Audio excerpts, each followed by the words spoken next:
the Latin American pendulum. Have you heard the expression that says we live in a pendulum? Today, we will talk about the Latin American pendulum. It involves political changes, ideologies, and new challenges facing the region. Politicians have lied to us so much and for so long that following them blindly has led us to situations we would not have chosen.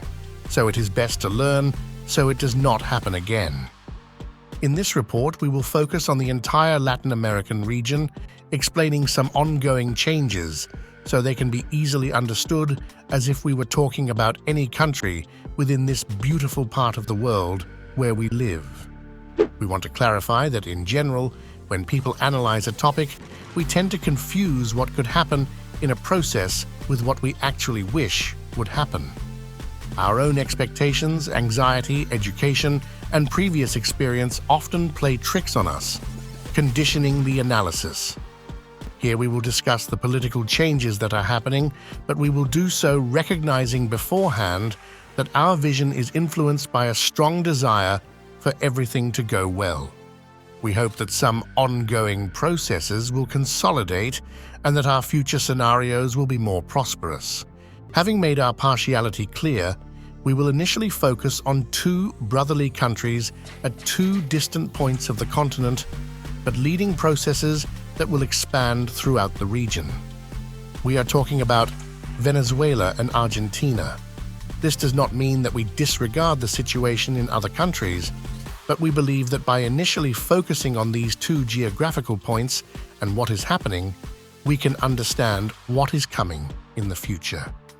What consolidates in Argentina under Javier Milei's government and the outcome of the electoral process in Venezuela, with an unstoppable Maria Corina Machado ending Nicolás Maduro's tyranny, will be two pillars sufficient to anticipate a new stage for the entire region.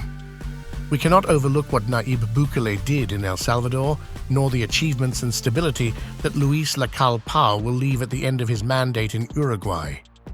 But we do not want to stray from the chosen focus. From our perspective, we won't deny it. In the leftist governments across the region, we have only seen leaders' ambition to seize the state to enrich themselves at the expense of the productive sector, or to become a standard-bearer for a cause that makes less sense each day. We particularly celebrate whenever a government loses the ability to suffocate its citizens with confiscatory taxes, which it then uses to support followers, militants, and extend a network of influence in state agencies at the cost of economic efforts always borne by others, regardless of the party. Think about it, isn't it true? Is there a better indicator of a country's progress than the quality of life of its people? Economic growth can always be verified by per capita income and the diversification of new productive sectors. When each family's economy grows, state accounts also improve, and that additional revenue the government has should return to society in the form of urban improvements and better quality services. For example, the visible improvements that successive Chilean governments had achieved in recent decades were admirable. But now we look at it with some concern because it is repeating formulas that lead to failure under President Gabriel Boric. Something similar with Gustavo Petro in Colombia, but that will be material for another report that, if you are interested, we can create. We read your comments. Let us look back at the region in general. Some political and economic processes in one country were so similar in some aspects to what had already happened in others that it was common to hear and read comments with some predictions. And when people expressed it this way, the concept was very clear. It was said that in Spain, with the election of Pedro Sanchez, they were on their way to becoming Argentina, and that the Spanish PSOE had transformed into an adapted version of Peronism in Europe. That Argentina, with Kirchnerism in government, was slowly becoming a replica of Venezuela. That Maduro's Venezuela would end up like Cuba, and that Cuba would have no way out as long as a Castro lived. They seemed like dominoes falling one after another, toppling the next in line. Well, the reality is that what many people wished for is finally happening. In Argentina, in an unexpected way, a president won whom the political structure did not see coming, and he is straightening the decadent course of recent decades. In Venezuela, Maria Corina Machado dodges Nicolás Maduro's traps, and through the candidacy of González Urrutia and a growing popular consensus, has cornered the tyrant like no one before. And even in Cuba, the government struggles more each day to contain the growing discontent of its people, who now dare to protest and openly express their desire to oust them from power. Seeing anti-government demonstrations in the streets of Cuba is confirmation of the evident change beginning throughout the region. The case of Argentina is very important, not because it was a shift to the right or liberal ideas, but because in these pendular processes typical of Latin America this time, it seems that with the leadership and particular charisma of Javier Milei, a paradigm shift is being established in effective government management and state administration, projecting itself to the world. Javier Milei has shown himself as a staunch advocate of eradicating economic abuses, especially through monetary emission without backing, practiced by previous governments, and a firm defender of government fiscal surplus policy. His monetary policy aims to stop punishing productive sectors with self-induced inflation, which ultimately functioned as an invisible tax preventing growth. This situation was exploited by rulers to grant bonuses, subsidies, or compensations in money, appearing as saviors of a situation they themselves created. To explain it more simply, for the first time, a sitting president refuses to issue money because he recognizes that action will generate inflation, the worst for everyone. Until now, all governments issued money merrily, destroying the economy and benefiting personally. It could be said it was an invisible crime, and thus always went unpunished. However, they are not making it easy for his administration. Many are not interested in this change. Since he took office, there have been strong resistances from the old political structure unwilling to lose their economic privileges. Moreover, they left him a gift in all state agencies, thousands of militant employees appointed by previous governments acting as saboteurs of the entire modernization process. If in Argentina, with some political alternation, they left the state full of militants, imagine the situation Nicolás Maduro's regime will leave. Institutions riddled with Chavistas, preventing a new government from succeeding. Maria Corina Machado's case is incredibly courageous. Month by month, Javier Milei continues to cut expenses, shrink the state, organize the economy, and lower inflation. If economic theory holds true, economic reactivation will come this very year 2024, hence the sabotage by Peronist unions and the old structure controlled by Kirchnerism, the party with the most seats in the chambers of deputies and senators where laws must be approved. We have dedicated previous reports explaining in detail the interests at stake of those who have always lived off the state and, as Milei himself says, they don't see it. We recommend watching them to understand the complexity of Javier Milei's challenge. If you have followed us this far, understanding the fundamentals, generating these changes, which end up affecting other countries in a contagion effect, we will explain what is behind these processes. Imagine a huge pendulum that swings forcefully to one side until it runs out of strength and then returns with new momentum to the other side, ultimately oscillating between extremes. Latin America's political currents resemble this. We have always swung from one model to its opposite, as if we were all riding the heavy sphere of a moving pendulum. And each of these pendular movements ended up encompassing much of the region, dragging along by influence. Remember what happened about 50 years ago. We had decades of various military dictatorships governing the region, which were later replaced by nascent democracies. Left-wing governments turned to the right, then right-wing governments chose left-wing ones. Some imperfect democracies became true tyrannies. Countries that opened to the global market then closed their trade borders. Those advocating agreements like ALCA opposed ones like ALBA, those approaching China distanced from the United States. The examples are many, and the pendulum keeps swinging without the region achieving a balance point, allowing long-term planning for citizens to access stability, tranquility, and a more predictable future. The older ones will have their memories, and the younger ones probably studied it in school. But our political evolution process is that complex and changing, always so extreme, drastic, and harmful that it makes us lose decades, learning lessons that could have helped avoid avoidable problems and make each country grow in the best way. And if you have followed us to this part of the report and the topic seems interesting, you might start wondering, why do we act like a pendulum? Although the answer is very complex, we will simplify it into a short and straightforward response. The problem is ideologies, that set of ideas and worldview that a leader proclaims and intentionally spreads to an entire population, often generating a level of fanaticism, quasi-religious guidelines that ultimately transform into a culture benefiting only the leader. These ideological currents, born as political movements, when radicalized end up shaping guidelines that transform society and culture, neutralizing individuals' identities, substituting them with a new mass identity, usually bearing the leader's name and ending in ists. Whenever someone identifies with a word ending in ists, we know that person has lost their individuality and now behaves as a chess piece moved by someone else.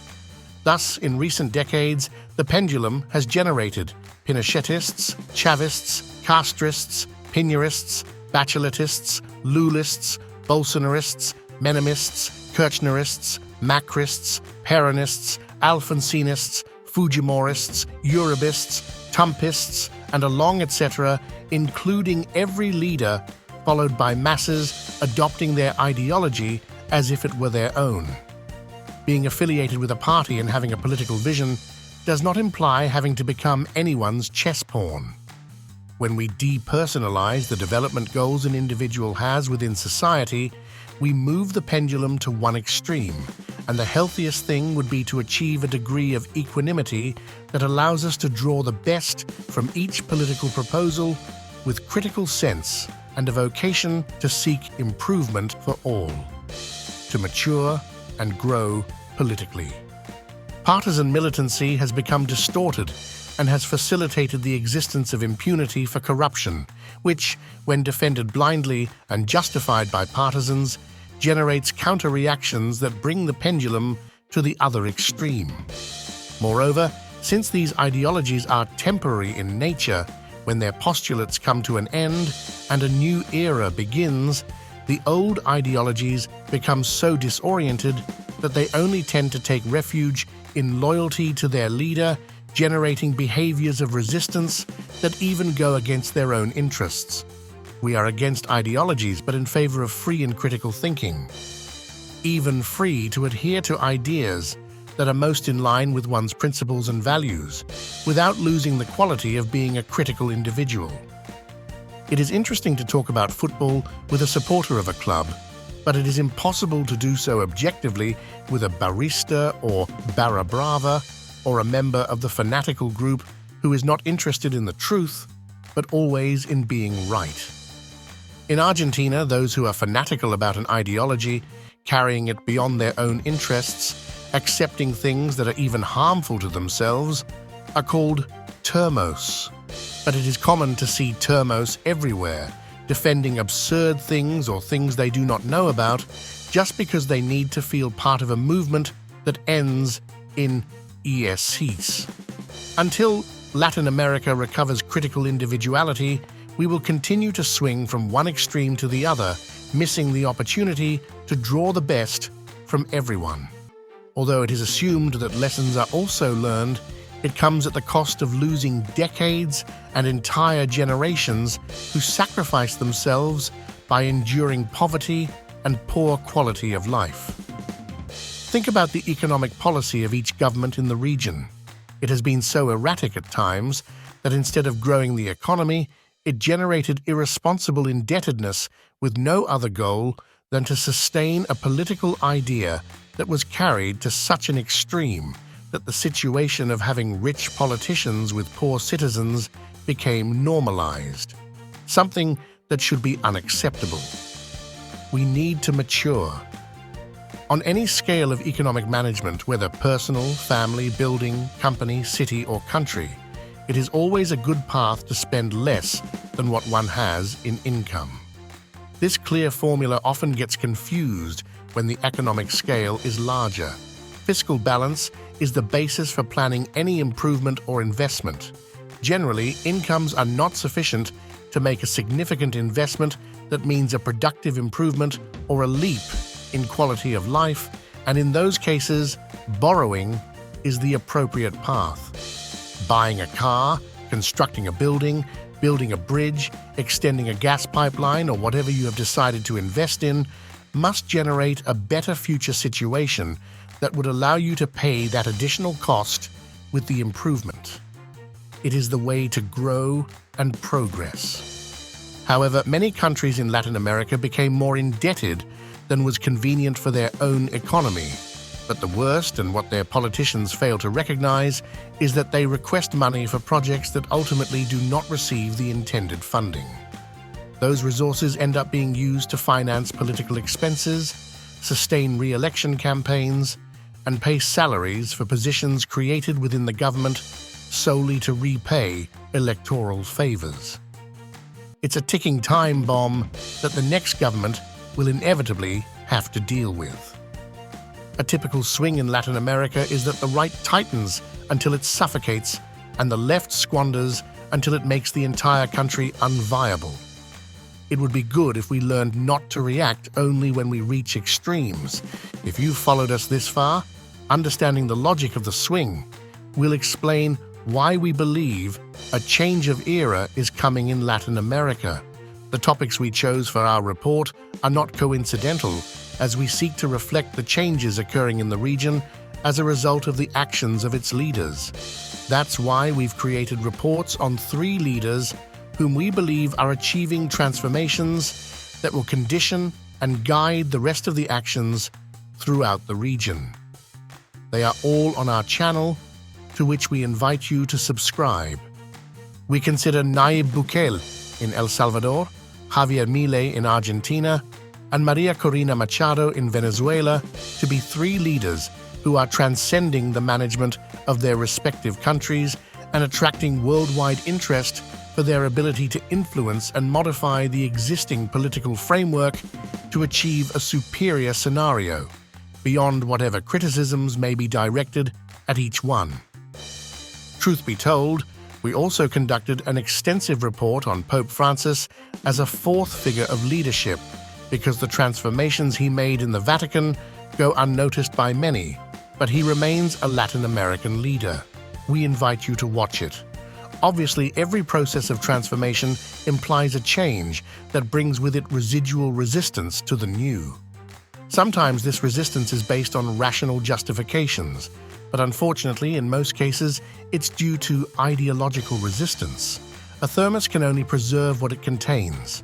It's difficult for it to grow and evolve if it doesn't rid itself of ideological patterns.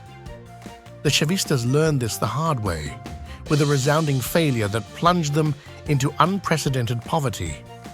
The evolution towards a better future for the entire region will depend on our ability to objectively criticize what has been done, learn from mistakes, and support the process of change by understanding where it's heading. Most countries in the region have undergone a change in political direction in recent elections, and from what we can see, the same will happen in the elections remaining this year. We're still riding the pendulum sphere. We have already produced several previous reports on Argentina, and we are still surprised by the particular situation that they chose a president who promised to take drastic economic measures, straighten out the compromised macroeconomy by seeking a highly sacrificed fiscal surplus, and then begin to restructure the state by removing unnecessary costs, reducing inflation, and reviving the battered economy. Difficult, complex promises that seemed impossible from the economic scenario at the end of 2023. With enormous costs for wage earners, retirees, and all economic sectors, they subjected themselves to a sharp devaluation of the currency, a large drop in economic activity in general, and are finally slowly seeing the first positive results in those indicators. But there's always a but, because strongly ideologized sectors cannot see positive results in a government that isn't from their party without attacking the model and blocking all possibilities of reform. There is Argentina in the midst of an astonishing recovery, unimaginable a year ago, and being sabotaged by Argentines themselves who go on strike, don't approve reform laws, and question even what they need. The package of basic laws sent by the Milei government to Congress, where it is absolutely in the minority as a new force, is being sabotaged article by article, and some congressmen even celebrate that they will not approve it and will make it fail. Once again, strongly ideologized sectors of Peronism, Kirchnerism, and even some from what could be called Alfonsinism do not support the process of economic transformation, state restructuring, and ultimately the country for various reasons that actually prevent Argentina from moving forward. Their real motives are exposed in our report on the caste. Who are they and how do they finance themselves? Which, if you haven't seen it yet, we recommend because it details the hidden motives that you won't see elsewhere with such detail and clarity. There are topics that are not talked about. Trade unions, to which we have also dedicated previous reports, find that everything the government does to revive the economy, promote employment, and grow foreign trade are threats to their privileges. President Milei has an expression in which he says, "They don't see it." And for those who don't clearly understand what they should be seeing and what they are not seeing, we have also made a specific report titled Pandemic of Myopia. And we also recommend watching it because it shows in detail the real possibilities of a prosperous country like Argentina could result if they believed in the project and everyone helped to implement it. For some reason, which for us is absolutely ideological and responds to characters who have ambitions to live off politics and aspire to hold public office, all the pressure capacity of the old structures of Peronist unionism, the enveloped journalists, and the militant officials that the previous government left planted in all the structures of the state, is being mobilized to sabotage and prevent the Milei government, which took office without its own structure and had to add ministers and officials called from other parties, from advancing according to the plans it committed to. They just want to return to power, even having failed. While the world watches and admires Argentina's rapid resurgence, internally they spend all their energy on sterile confrontations instead of uniting to move forward together. International risk rating agencies, the true barometer for capturing international investments, are not so much looking at the results of the country's macroeconomy, which has already been drastically addressed. What they are watching closely is the support that the proposed laws can receive from Congress and society's reaction to the plan. The questions we ask ourselves and leave open for reflection are: why can't Argentines believe in someone who is fulfilling everything he promised so clearly when he was a candidate? Is ideology so strong that bad results are wished upon someone who thinks differently? What is more important, moving the country forward or continuing to support the ideas of a leader who benefited only himself? The world is watching Javier Milei as it has not watched any other Argentine president before. Entrepreneurs with the capacity to invest in emerging markets are amazed by the vision that Milei projects to the world from his interventions in international forums and are waiting for clear signals to make disbursements. In the world's media, the name Milei appears with increasing frequency, and they are attentive and expectant to know if this phenomenon happening in Argentina is concrete or just well-communicated good intentions? The answer lies in the enactment of the so-called Basic Law, and apparently a sector that had its chance at government and was a failure is more interested in Milei failing than in the country's economic recovery. Latin America is changing and is approaching to create the conditions for sustainable development based on good governance that knows how to responsibly manage the economy and can enhance the utilization of its wealth and promote a better quality of life. We hope that Venezuela will recover true democracy and that Argentina will consolidate its economic engine so that both can contribute to the growth and improvement of their countries and with it, the region. But this time, we believe that what we are wishing for will come true. Do you agree? We read you in the comments and on our Facebook leadership Latam.